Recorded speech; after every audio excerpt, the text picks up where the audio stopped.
Dobro jutro, kako si? Zdravo, kako ste, zdravo? Kako smo danas?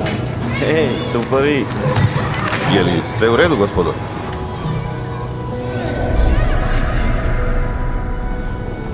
Luka, šta se desilo? Zdravo, Marta, kako si? Nikako. Dobar dan, kako ste? Zdravo. Kako je Dina?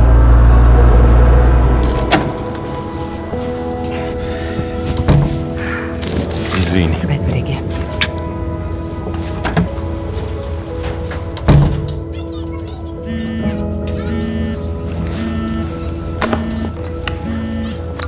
Ej, čao, je li sve u redu? Ljubavi, djelovao si iscrpljeno. Jesi li okej?